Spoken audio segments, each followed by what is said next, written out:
Very good morning, students. This presentation, we are going to have a discussion on database constraints and architecture. That is the main focus of the presentation is database constraints and architecture. And recap of the previous class. In the previous class, we discussed about the view of data. I hope you remembered that there is a physical view, there is a logical view, and there is a view level. The logical view is also called as a conceptual level. In our last class, we had a discussion on the physical and logical, that is called conceptual and view level. There are three levels. Hope you might have memorized the diagram. It is used for data abstraction. That is for hiding the unnecessary things and projecting the required one. We make use of the data abstraction. That is nothing but the view of data. This we had a discussion in our last class. And also instance and schema, we had a discussion. The structure what we create to store the data is called as a schema. And what is being stored in the data at a particular moment of time, I'm saying a particular moment of time, is called instance. The data is stored in the database at a particular moment of time is called instance of the database. Because the instance will be changing and schema remains constant at most of the time. Schema is the structure of database. After creation, the basic structure and giving some constraints. What is that constraints? I'll explain you now. After creation of the structure, basic structure and giving constraints, into that structure we store the data which is called instance. The instance will be keeping on changing, and hence we say the data which is available at a particular moment of time, is called instance.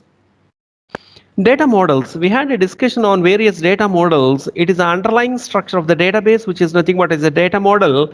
Under data models, we had a discussion on relational model, network model, object-based model, ER model, entity relationship model, and semi-structured data models. We discussed about the various data models in our previous class.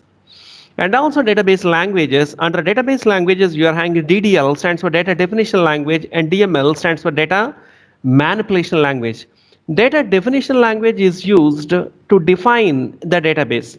DDL is data definition language which is used for the creation of schemas. DDL is used for the creation of the schema, that is you will be defining the structure of the database, which is called as a DDL, stands for data definition language.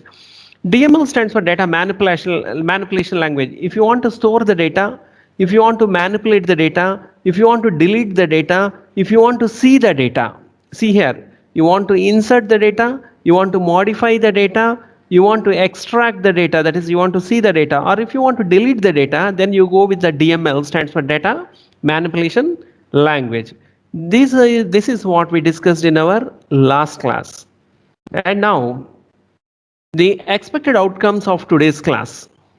The expected outcomes and discussion of today's class is constraints. We are going to discuss about what is meant by constraint, what is database architecture.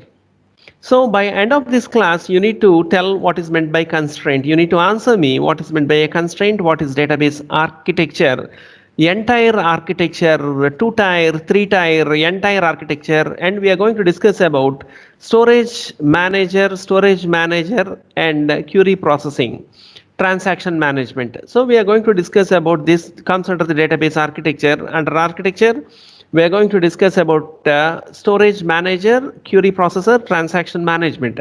These are the concepts we are going to discuss in this class, and this should be the outcome of today's class. Right, let us start our discussion. Constraints. The constraints are nothing but the rules what we impose on the database is called constraint. The rules and regulations which we impose on the database is called constraint. That is what to do with the database, what not to do with the database. That is nothing but constraints. What to do with the database, what not to do with the database. And what are the rules to be followed, what are the rules to be obeyed while storing the data into the database is nothing but it is a constraints. That is the boundaries about the activities what we do on the database is called as a constraints. Under constraints, you are having different types of constraints. You need to memorize. They are having different types of constraints. One is called domain constraints. Another is referential integrity constraints. Another is called assertions. Another is called authorizations. The constraints, under constraints, you are having domain constraints, referential integrity constraints, assertions, and authorizations. These are the primary constraints. Listen carefully. Once again, I'm just repeating, my dear students. What to do, what not to do is nothing but the constraints. The rules which we need to adopt while working with the database is nothing but it is a constraint. That's what we call it as a constraints. And these constraints are generally imposed on the schema. That is the structure of database. While creating the structure of database, we impose the constraints. While creating the structure of database, we will be imposing constraints. And these constraints are being classified as a domain constraints, referential integrity constraints, assertions, and authorizations. Dear students, you memorize domain constraints, referential integrity constraints, assertions, and authorizations. Domain constraints, referential integrity constraints, assertions, and authorizations. These are the different types of constraints which we impose on the database. The different constraints which we impose on the database. And now let us have a discussion what is meant by domain constraint. We'll discuss what is meant by domain constraint. What is meant by domain constraint? The domain values or the domain range of values is called as a domain constraint. For example, I want to store salary. I want to store salary into the database. The salary is nothing but it is an integer. It can be any integer value.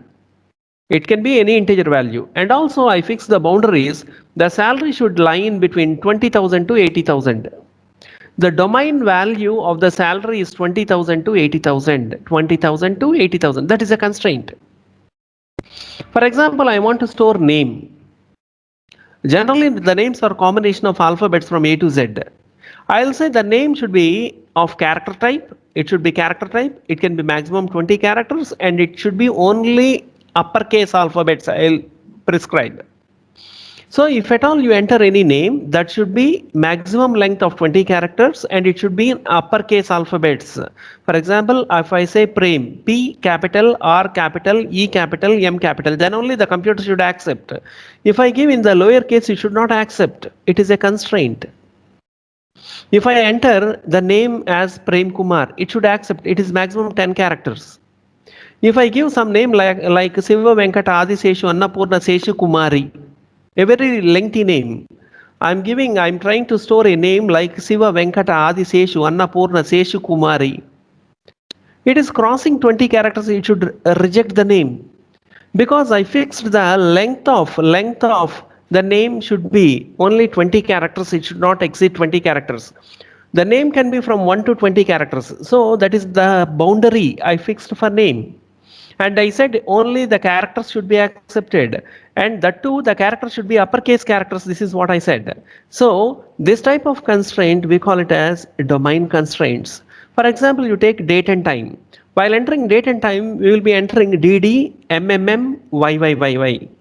First, we need to enter day. Next, we need to enter 3 characters of month, Jan, Jan, Jan. September, SEP, September, 3 character month, and year should be 4 character, 2020, 2020, 2020. So I am specifying the date and time, the format of date and time I am specifying. Unless and until you follow that particular format, the data will not be entered into the system. This sort of imposing the constraints is called domain constraints. My dear students, in haphazardous way, you should not enter the data. Suppose if I'm asking to enter the salary, if I'm entering salary as minus 50 rupees, you should not accept. I'm fixing the salary as minimum 20,000, maximum 80,000. So that is nothing but a domain constraint. A domain constraint always, it gives the domain possible values. Domain possible values, that is the integer types or the character types or date and time types, that is the domain constraints.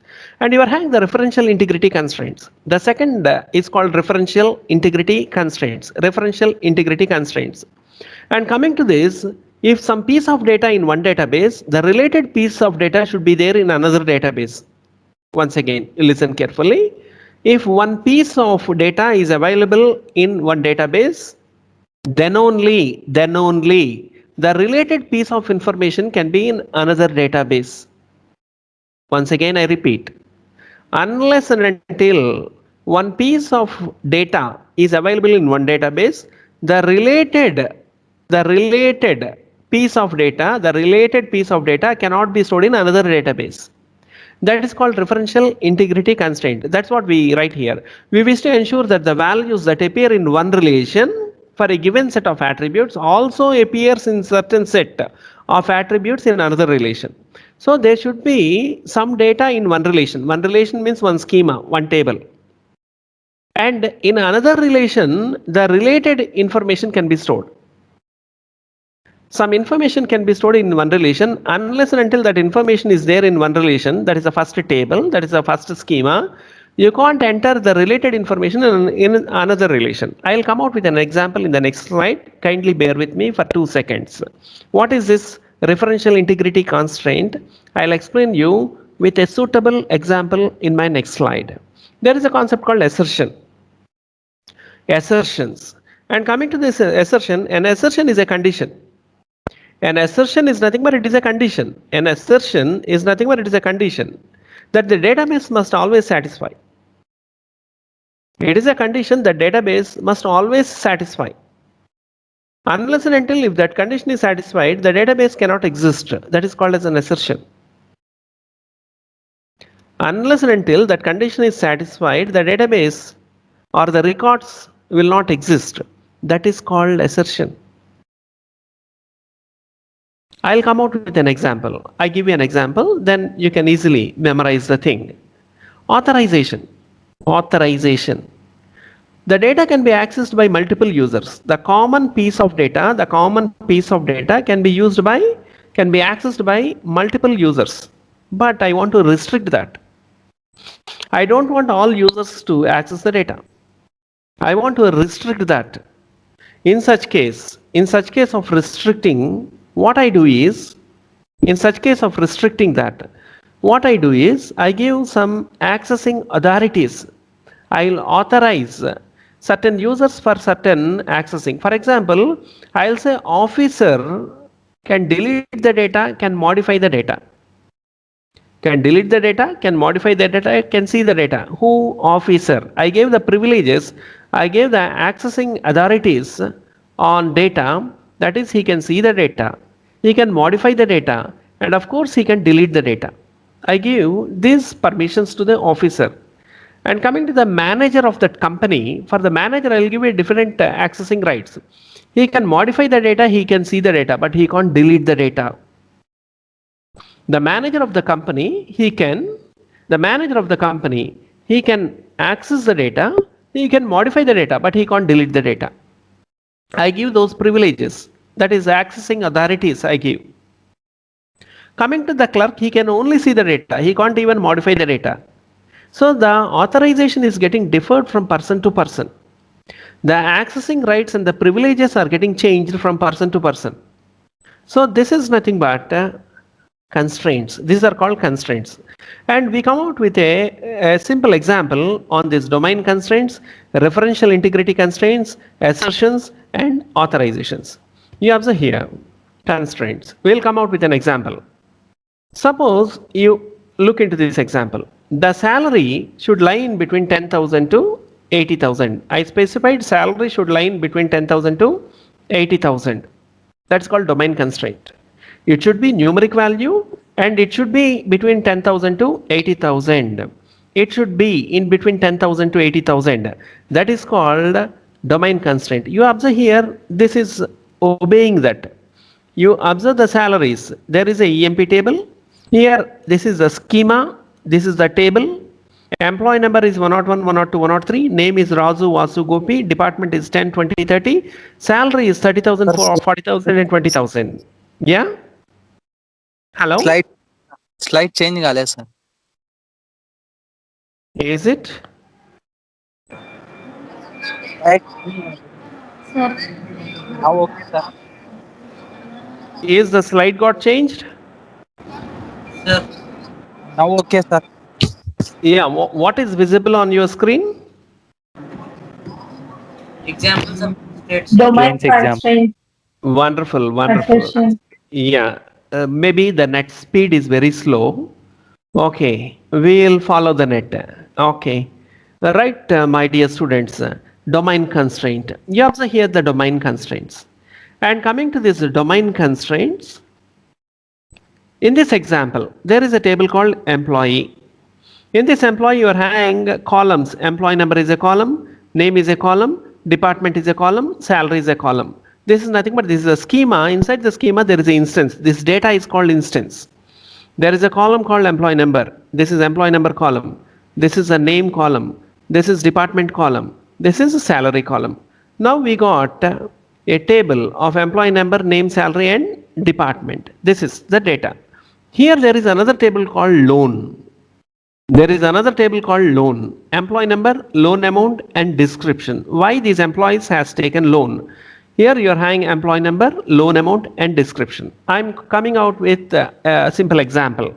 Coming to the domain constraint, if I say the salary should lie between 10,000 to 80,000. If I impose this constraint on this table, if I impose this domain constraint on the table, if I am trying to enter any salary like 5,000, it will reject. Because my constraint is 10,000 to 80,000. The minimum salary is 10,000, maximum salary is 80,000. And hence, if you enter any salary in between 10,000 to 80,000, it will accept. See here 20,000 okay, 40,000 okay, 30,000 is okay.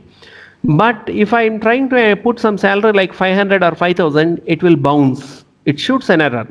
You are violating the constraint, it says. So that is nothing but it is a domain constraint. That is nothing but it is a domain constraint. I hope this is clear. For example, I will put a domain constraint on department. Departments can be from 10th department to 50th department. 10th department to 50, 10, 20, 30, 40, 50. That's all. That is the domain constraint. Suppose if I am trying to enter 10th department, it will accept. 20th department, it will accept. 30th department, it will accept. If I enter department number like 90, it will not accept. It will bounce because of the domain constraint. I hope so. The domain constraint is clear for you. Now we will see what is the referential integrity constraint. Very, very important.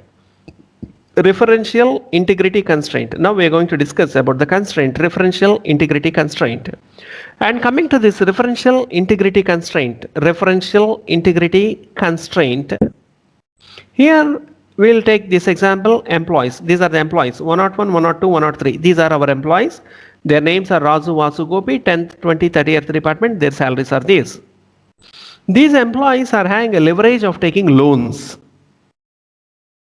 They are having liberty of taking loans. The company is offering loans to their employees. They are looking after the welfare of employees. They are giving loans, for which I created another relation. This is another table. This is another table. Let me say employee number, loan amount, and description. Why the loan is being taken. This is another table. Table is nothing but the schema, structure. So 103 has taken loan of 1 lakh rupees for home loan. Okay, this will be accepted. 103 had taken a loan amount of 1 lakh for home loan. This will be accepted. Why this is accepted? Listen carefully. While entering, it checks here in this table, in this column, whether this 103 is available. In this column, it will check. Listen carefully. Is 103 is our employee? Yes, 103 is an employee. He is our employee. 103 is nothing but Gopi. He is our employee. You can give him 1 lakh loan. In fact, loan is a different table. 101 want to take 75,000 for car loan. Is 101 is there? Yes, 101 is there. He is Razu, 10th department. His salary is 30,000. We can give loan of 75,000. This is accepted. This is fine. 108, listen carefully. 108, listen carefully. 108 want to take 2 lakhs loan. Marriage loan. This 108 want to take a marriage loan of 2 lakhs. Can we give 2 lakhs for 108? You can't. Because of the referential integrity constraint, it checks this table whether 108 is available. You don't have 108. You don't have 108. He is not our employee. When he is not employee, how can we give loan? This is wrong. This will not be accepted. This is wrong. This will not be accepted. This is wrong entry. Means what is happening here? While entering data into one table, it is referencing another table for existence. That is called referential integrity constraint. It is referencing another table for its existence, which is called referential integrity constraint. Once again, I am repeating, while storing some piece of data into this, its related data is being checked in another table. 101, yes, whether 101 is available, yes, 101 is available, and hence loan is sanctioned. 103 is 103 is available, his Gopi, loan is sanctioned. 108, this database will not accept 108. Why it is not accepting? Referential integrity constraint. It is referencing another table. Because of the referential integrity constraint, it is referencing another table. It is referencing another table. Here 108 is not there. He is not our employee. Then how come we give 2 lakhs loan? It's not possible. We will not give loan to that. That is called referential integrity constraint. Very important. Assertions. Assertions. Assertions are nothing but some conditions we impose on the table. For example, in department 10, to run department 10, there should be at least 10 employees or 5 employees. There should be at least 5 employees. Otherwise, it is not possible to run the department. So if I say 10th department, 20th department, 30th department, 10th department, only 1 employee is entered.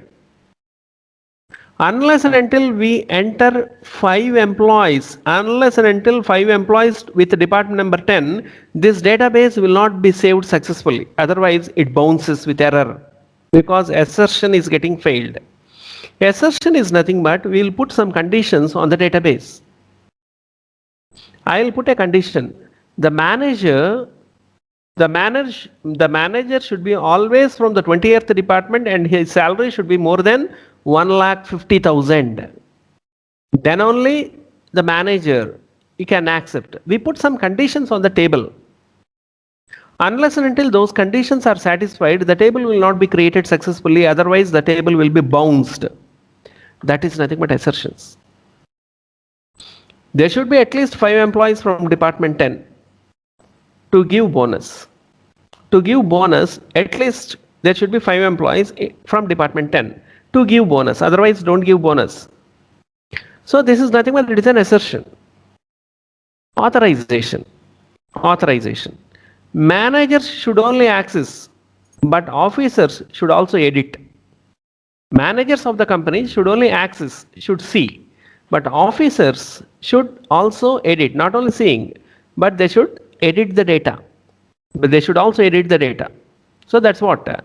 This is called authorization. All these are called constraints.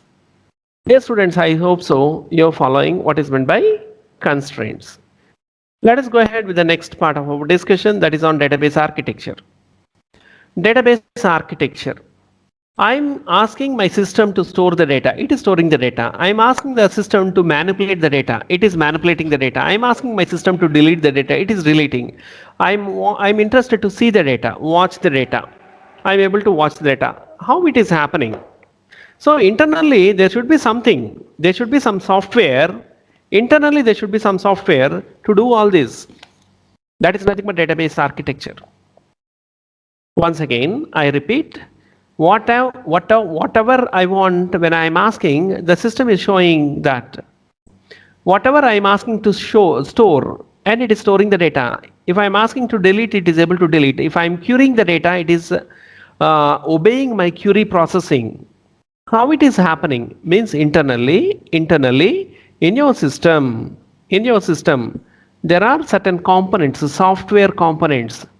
I'm using a word, software components. In your system, there are some software components which work together. It is a teamwork of software components, and finally you are getting the results.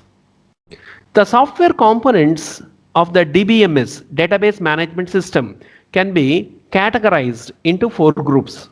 One is users. This is the first portion. This is nothing but users. Observe carefully. The first portion is nothing but users. The second is application programs. Here there will be some application programs. Here there are some application programs. And there is a concept called query processing. This box, this rectangular box is called query processing. Query processing. And there is something like storage manager. This rectangular box is called storage manager. And with the help of this, the entire data is being stored in the disk, that is a hard disk. This is nothing but disk storage. The entire stuff is being stored in the disk storage. Now listen carefully. Users, the entire database architecture, it comprises 5 parts. One is users, that is called database users. The second is application programs. The next is query processing. The next is storage manager.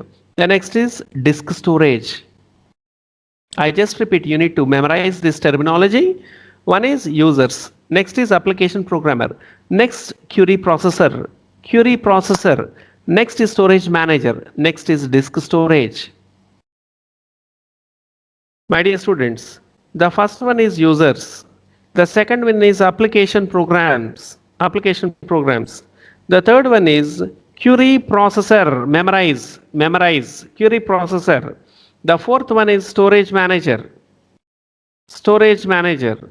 And the fifth one is disk storage. The fifth one is nothing but disk storage. The fifth one is nothing but disk storage. Users, application programs, query processors, storage manager, and disk storage. Now we will have a discussion. Under users, you are having different types of users. I'll explain you these users in detail in my next class. You are having nav users, application programmers, sophisticated users, and you are having database administrators. Under users, you are having naive users, N-A-I-V-E, naive users, application programmers, sophisticated users, and database administrators. The persons who make use of database are called users, database users. The persons who make use of database are called database users. The users can be categorized into 4 groups. One is naive users. The second is application programmers. Next is sophisticated users. The next is database administrators, database administrators. The users are of 4 categories. These users, with the help of some application programs, and with the help of querying tools, and there are some administration tools, querying tools and administration tools. These end users, with the help of application programs, with the help of querying tools, with the help of administration tools, they will be interacting with query processors with this portion. This portion is called query processor. What do you mean by a query? The conditional fetching, the conditional statement which fetches the data or which inserts the data based on the user's choice, user's interest, is nothing but it is a query. For example, I want to see the names and salaries of those employees whose salary is greater than 50,000. That's called as a query. Once again, I repeat. I want to see the names and salaries of those employees whose salary is greater than 50,000. That is nothing but it is a query. If the user is asking a query, he will be asking a query. Different types of query the users will be asking. He is asking a query. I want names and salaries of employees whose salary is greater than 50,000. That is a query. The query which is being sent by the user will be taken by application programs, and that will be submitted to the query processor. This is nothing but the query processor. Here you can notice this entire stuff is called as a query processor. It is submitted to the query processor.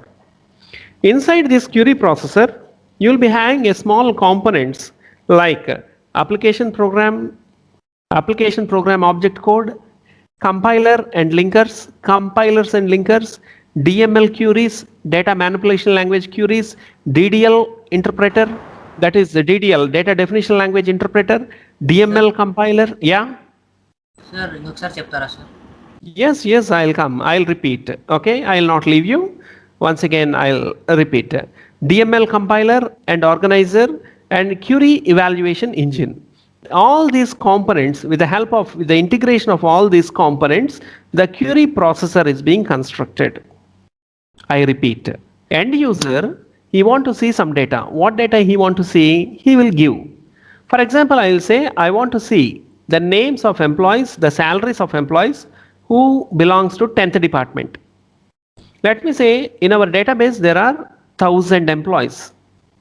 They are belonging to different departments, 10th department, 20th department, 30th department, and so on. There are 1000 employees. My query, my question is like this. I want to see names and salaries of only 10th department employees. Only 10th department employees. I want to see names and salaries of only 10th department employees. That is my question from the user. Here you are having different types of users. So the question is being asked, I want to see, I'm interested to see the salaries of 10th department employees. Then this application programs takes the query and submits to this portion which is called a query processor. Now the query is being processed here. The given query is being processed, it is being analyzed, it is being compiled, it is being interpreted here by the query evaluation engine. So what is being asked by the user? It is to be understood to the system. The system should understand what is the question of the user. We will be talking in high level language, but the computer can't understand. So the query is to be processed, it is to be optimized. The query is to be processed as per the requirement, as per the understandable levels of the system, and hence it is being processed in this portion. So query processing is nothing but it is a portion where the given query is being processed and the processed query is submitted to the storage manager. That is being handed over to the next level, that is called storage manager. The users will ask the query. The asked query is taken by application program and it is being submitted to query processor. The query is being processed. The given query is being processed and it is being interpreted, it is being compiled. It is being compiled into a low level form where the computer can understand. The high level form is being compiled into a low level form and it is being organized, it is being evaluated, optimized, and that query is being now handed over to the storage manager. Now the storage manager comes into the picture. The storage manager, it comes to the picture. What this will do, in order to fetch the data, it requires some memory. So what happens, the storage manager, it manages the storage, that is a RAM, random access memory. Suppose I want to pull 100 records from your hard disk to memory. I want to show you 100 records. There are 100 employees who belongs to 10th department. Then to store 100 employees in memory, we require some memory. That is buffer manager. That is being done by buffer manager. File manager to store. In order to store the data, you require file manager. In order to fetch the data and store in the memory, you require buffer manager, a component called buffer manager. So all sorts of memory management and authorizations. All sorts of memory managements and authorizations are done by storage manager. All sorts of memory managements and authorizations are being done by storage manager. Now it handovers, the storage manager handovers that to the disk. From the disk, the required data from the disk, the required data is being fetched, is being pulled, and it is being handed over to the end users. So you can see the bidirectional links. So it goes up, upwards, and finally the end user is able to see the data. He is able to see the data because of all these software components are getting interacted.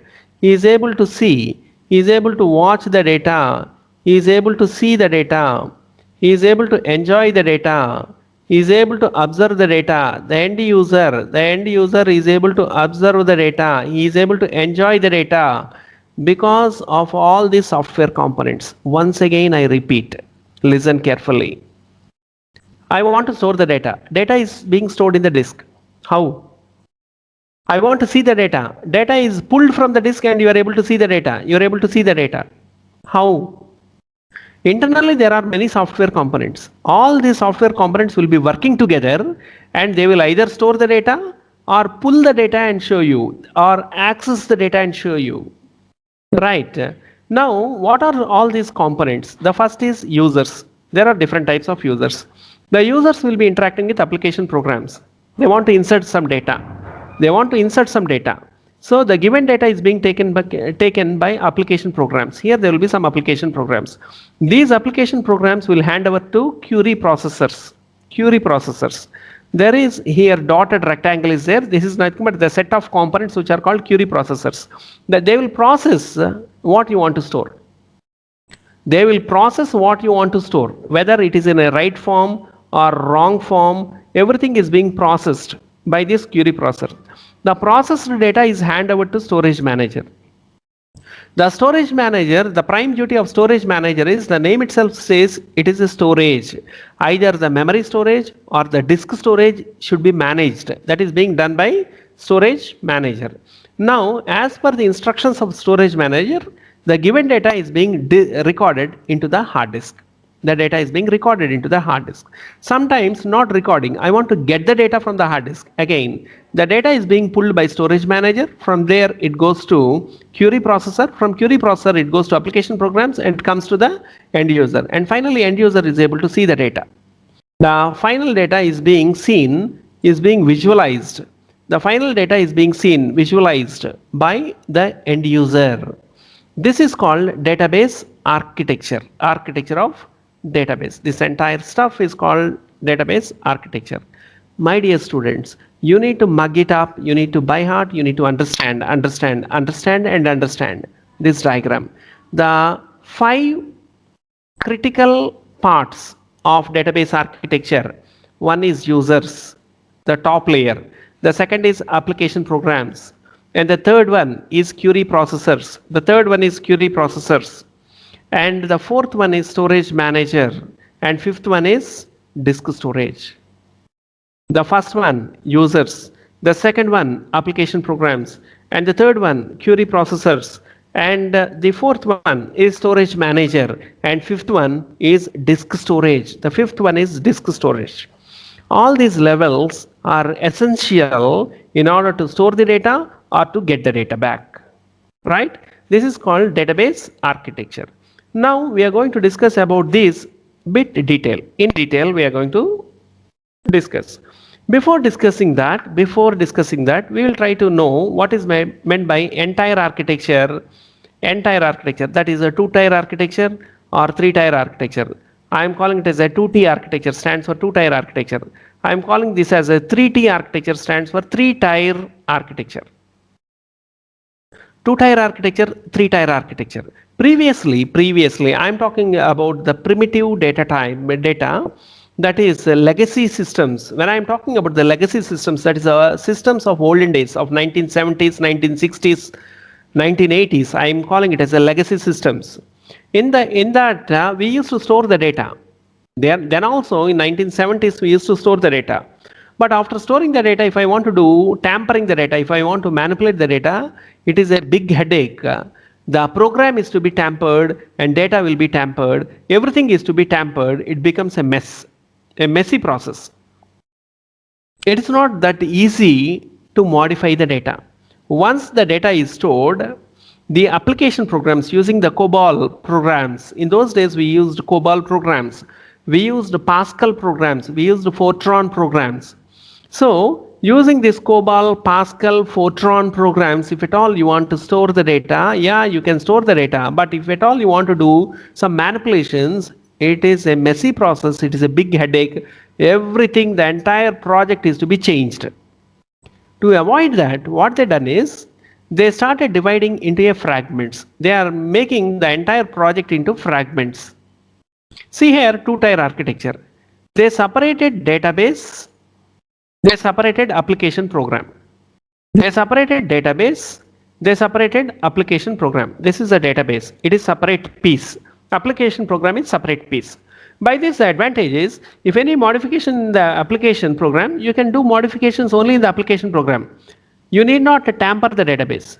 If you want to do any modifications in the database system, you can concentrate only on the database system. Need not bother about application program. That is the advantage.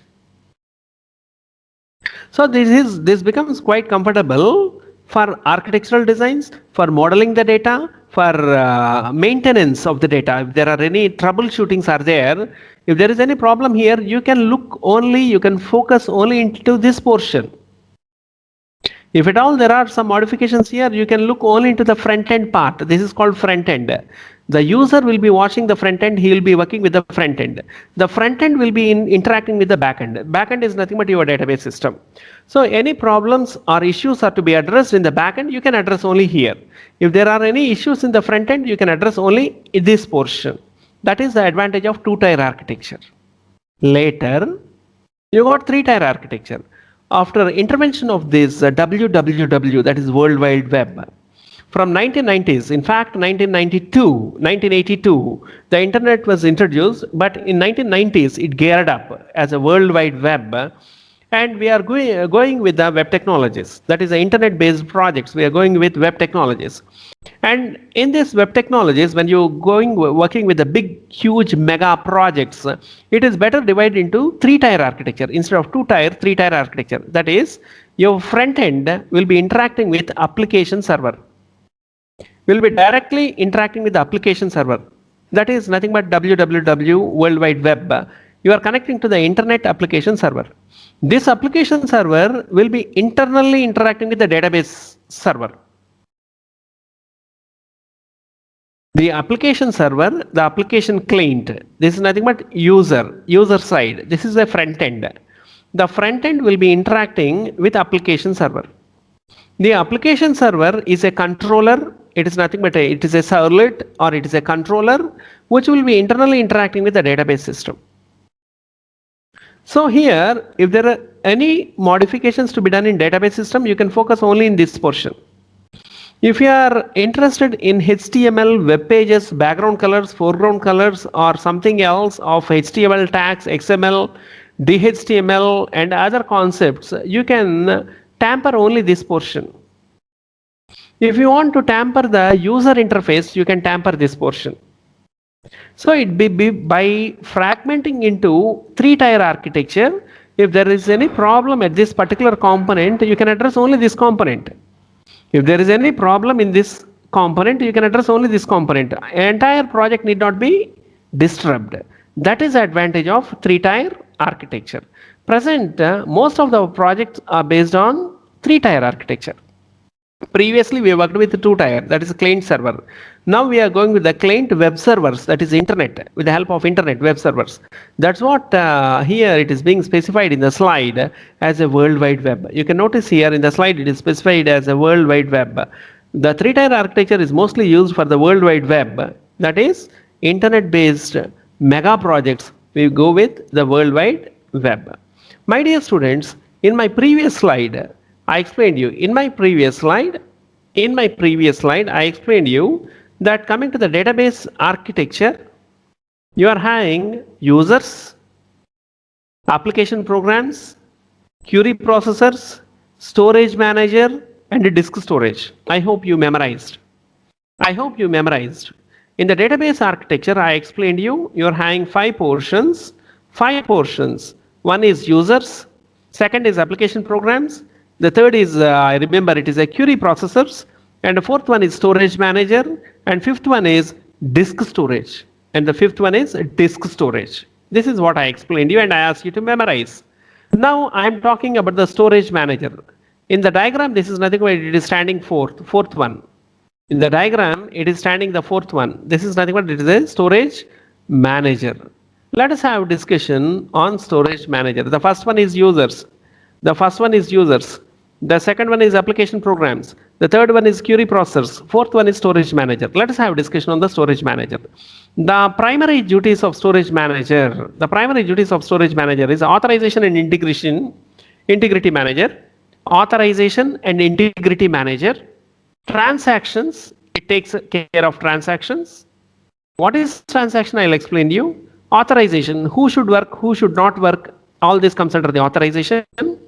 On the data, all should not watch the complete data. Only some people should watch, the authorized people should watch the data, and unauthorized users should be prevented from tampering the data. So such sort of authorizations and the transactions file manager, buffer manager, that is a memory related concepts, data files, data dictionaries, and indices. All these are the various components. All these components put together, all these components put together, it becomes storage manager. Inside storage manager, in order to manage the storage of storing the data, retrieving the data, getting back the data, and updating the data, all these activities are being seen by storage manager. So storage manager is responsible. It is a responsibility of storage managers to store the data, to retrieve the data, to update the data. To do all this, we require some software components.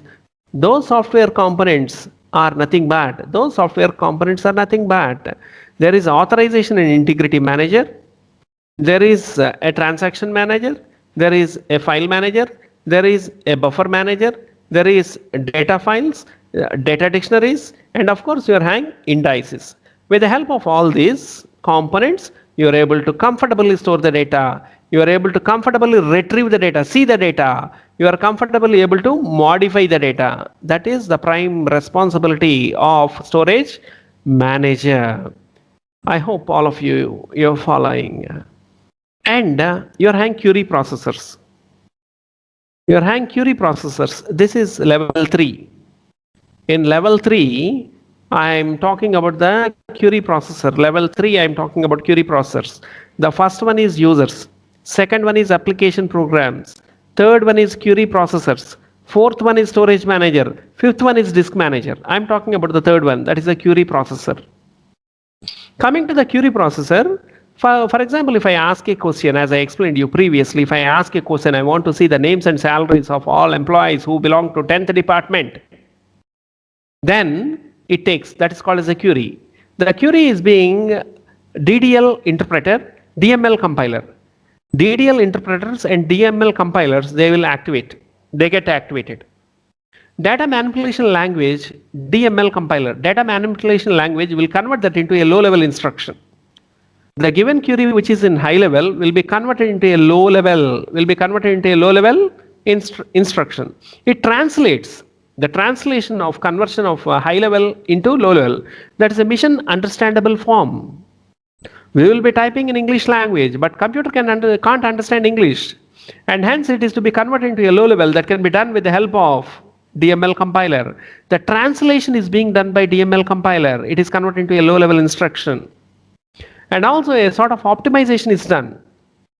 If the query is very lengthy query that is being crunched into a small size, I'll be giving a very big query. And the query is being optimized into a smaller size with the help of query optimization techniques.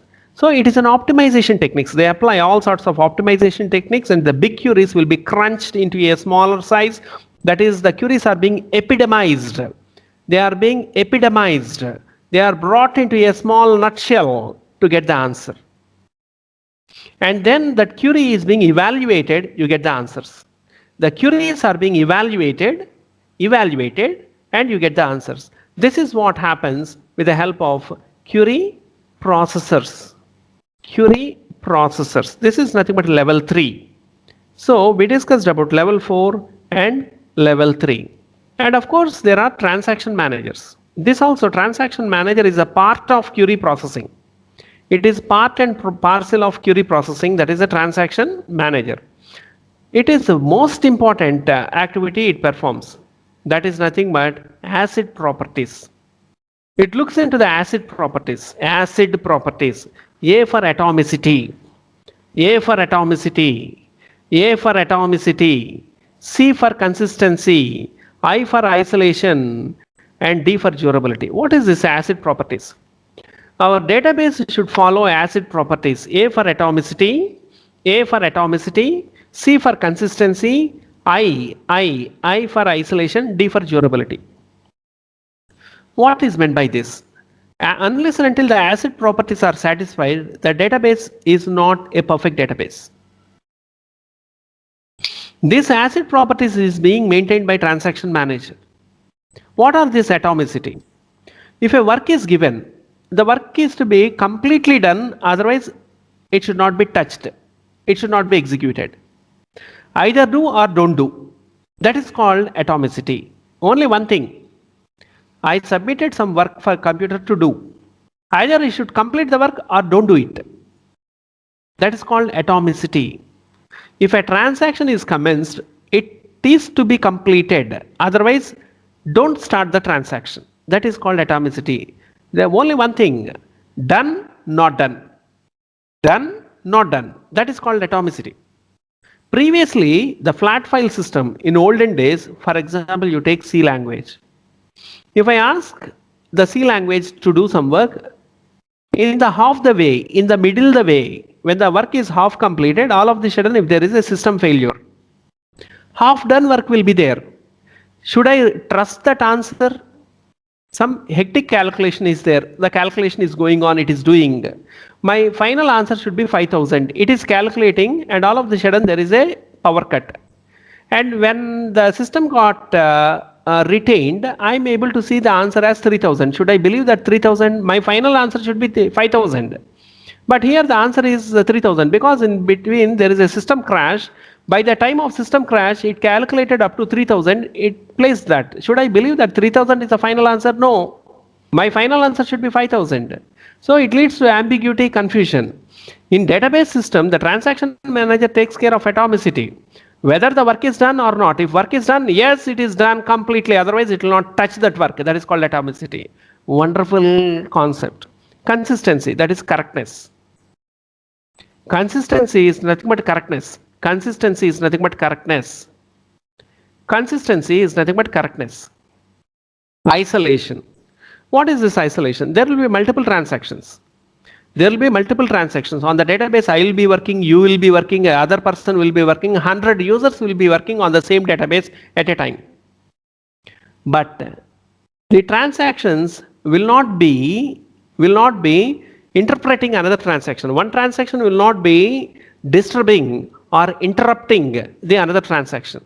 All transactions are isolated and all transactions or all the users will be feeling that they only are working on the database.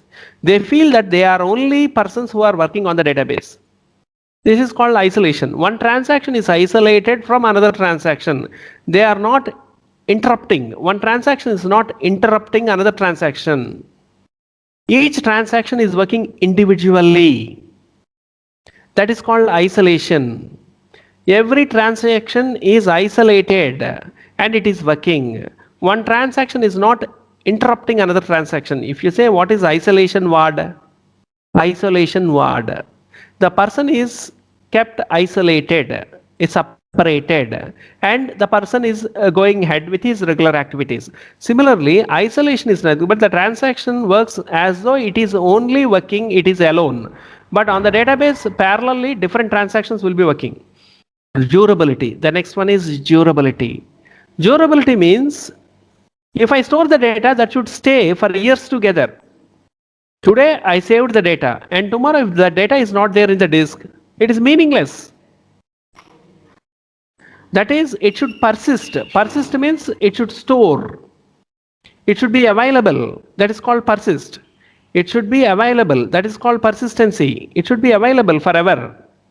I store some data. I go to the bank. I deposit my amount, 1 lakh rupees on so and so date. I deposit the amount.